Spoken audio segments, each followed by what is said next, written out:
Satoshi Kon was a director known for his meticulous imagery, invasive characters, and time-bending plotlines. Kon's legendary movies are so infamous in the world of psychological thrillers that you've probably seen more of his scenes recreated in other movies than in his own. Unfortunately, Kon passed away in 2010. Though cut short, the work he did in his career made ripples in future cinema and cultivated a dedicated fan base across the world. My name is Hanlunn, and today I'm beginning my journey into the world of Mr. Satoshi Kon. Yes, that means I'm talking about none other than his debut classic,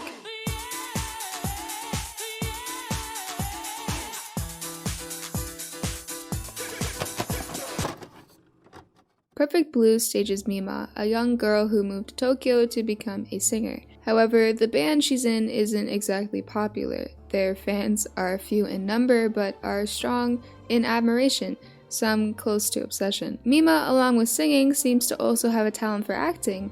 Her producer, when given the chance, makes a desperate decision to remove her from the band and switch her focus from pop idol to actress. Though her mentor Rumi disapproves of the idea, Mima herself agrees to the change and convinces herself that it's what she wants. This decision is the inciting incident that leads into the rest of the film. If you're a fan of the thriller queen herself, Jodie Foster, you will probably catch Kon's reference to Silence of the Lambs. The hit movie from 1991 starred Foster as a young detective stuck in a mental battle against a serial killer as she tries to unravel the mysteries of a recent string of killings. Silence of the Lambs is an amazing and well-respected film due to its dive into the psychology of its characters, and of course, Jodie Foster's astonishing performance. No. First I tried to free them.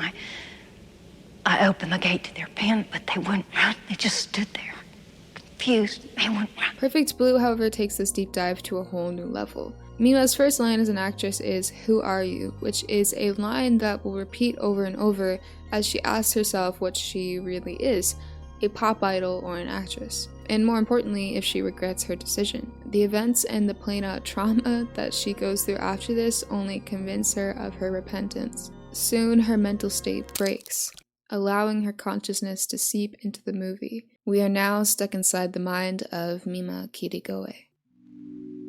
The beginning of the movie is just set up to get to this point. What follows is a continuous loop of dreams that Mima goes through. Something happens, she wakes up, it repeats. It's an extreme way to build an immense amount of tension as you're watching. It begins to be unclear as to what is reality, what is a dream, and what is the actual plot. They mix to the point where there's no real way to tell what happened and what didn't. And I loved watching this sequence. The whole breakdown of Mima's psyche is ridiculous, disturbing, and exhilarating to watch. And all this build-up tension leads to the best ending that truly could have taken place. This film, for the first hour, just made me anxious. Like a tightness grew in my chest as the movie went on. The intensity of immersion that this film creates not only seeps into the reality of the story, but also into you as you watch it. There are three main aspects throughout Perfect Blue that it builds on and needs to be closed in the ending. 1. Mima's stalker. 2. The murders of the screenwriter and the photographer. 3. Mima's psychological condition. And boy, do we get an answer to all three. Kon chose to end the movie in a way you couldn't possibly have guessed. In fact, you weren't even given time to. Briefly, we're told that Rumi, Mima's mentor, was a failed pop idol, but never again is it elaborated on. This information is an inkling of the true ending of the movie. Rumi, throughout the movie, seems to care for Mima, which made me like her, but I realized she only cares just enough to not be helpful to her at all. The truth is that Rumi all along was festering with envy of Mima, of her youth, of her beauty, of her success, and while working with Mima's stalker commits multiple murders and psychologically torments Mima. We've all been there. No, we haven't. We have not been there. Until Rumi conducts an all-out attack to take Mima's life, giving the most intense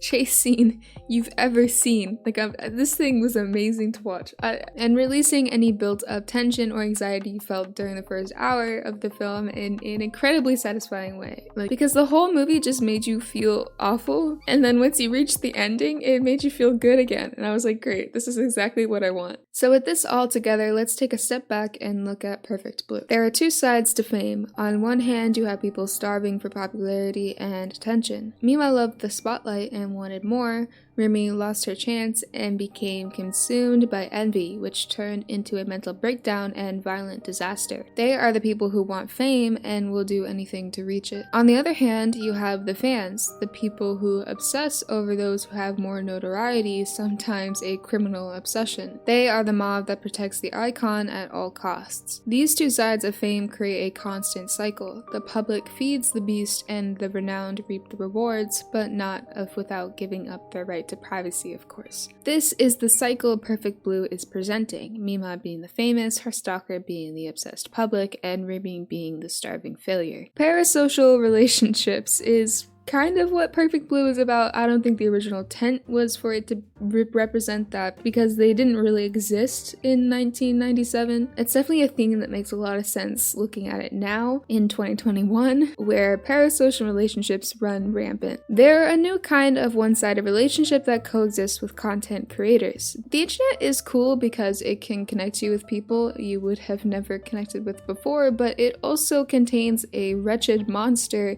that has brewed, and we named it stan culture. I'm talking about the fan bases of the streamers, the TikTokers, all the people made famous solely by uploading themselves as bite-sized content and others eating it up. And I mean, we all know at this point, parasocial relationships can be unhealthy. They aren't necessarily bad and are pretty much impossible to stop. If you're a fan of someone and like their content, then you'll have some sort of parasocial relationship with them without even trying. But there's a point where it begins to seep into you and take over your life, where it becomes an unhealthy infatuation with someone you don't know and have never met before. All this ramble, I guess, is to say check your parasocial relationships. I don't know. Don't let them drown you out as a person, and if you need to, take a break from social media. It can be great for you. But what do I know? I'm just a person on the internet talking about a movie I really liked, so make decisions for yourself, of course, and do what's best for you. To conclude, Perfect Blue is really fucking good. Like, I don't know, enough said. I'm really excited to watch more of Satoshi Kon's work, so subscribe and leave a like if you're interested in seeing another video like this one. And also check out the video I made on a silent voice. I really liked it. My name is Hanlunn, thank you for watching and have a great day.